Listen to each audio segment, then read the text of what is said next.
Ellis Island, exploring immigration. Ellis Island was an immigration station that brought over 12 million people in the United States during the 1900s. The island was the main port of immigration, serving around 10,000 people a day. But the island wasn't always such an important place. The island was called Gull Island by the Native Americans, and was later named Oyster Island by the English. It was known as Oyster Island for years until Samuel Ellis became an order in 1770. Samuel Ellis later sold the island to the state of New York. In the 1890s, the government built a new immigration station on the island. The station opened and processed its first immigrant, a 17-year-old Irish girl named Annie Moore, in 1892.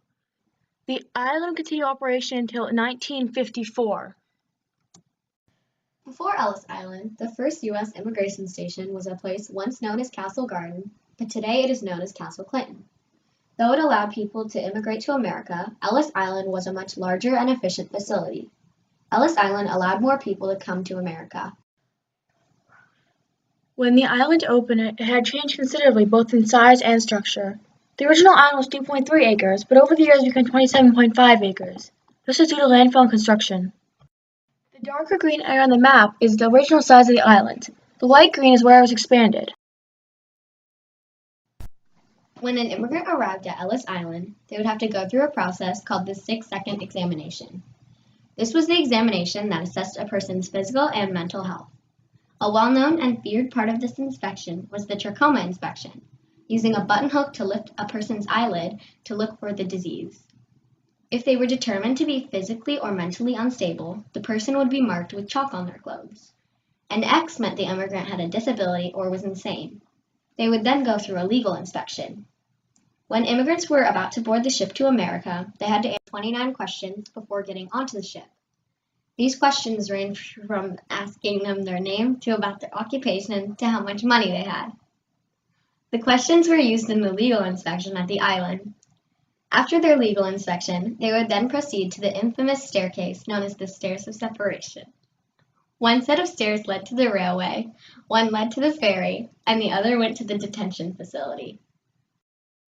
I came from Albania, which is a country next to Greece in Europe, and I was 8 years old. Actually, I was 8 years old on the ship and such. And so I arrived.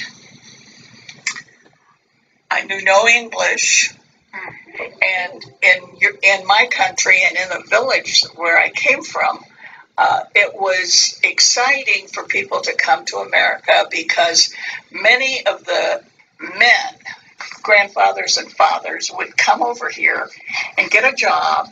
They would live in large homes with other, in our case, Albanians who had a big home, and they would rent a room and they would work. Now, my grandfather worked in a furniture factory in Jamestown, New York. Oh. And when my adopted father was about 17, 18, he brought him and a cousin to this country. Ellis Island was originally made of wood, so fires were very hazardous. In 1897, one of the towers in the main building caught fire. The roof collapsed and Ellis Island burned to the ground. It was later rebuilt in 1900. The new station was much larger and could process many more immigrants. However, all of the immigration records in the Castle Garden era are lost. Without Ellis Island, many of the people who live in America wouldn't be here today. Thanks to our ancestors exploring this land, exchanging themselves between different countries, and encountering different cultures and ideas, we have been able to live the lives we live today.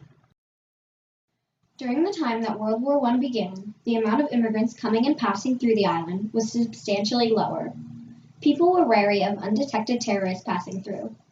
So since the number of immigrants dropped and the people in other countries were looking for refuge in America, President Truman urged Congress to help the people who were desperate to immigrate to America. Congress created the Displaced Persons Act of 1948, offering over 100,000 people to enter America. The Displaced Persons Act lasted from 1948 to 1952.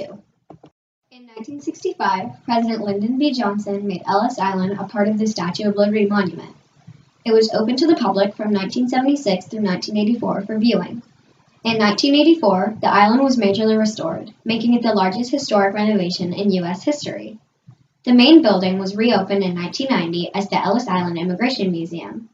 Ellis Island allowed over 12 million people into America and is the reason why many of us are here today.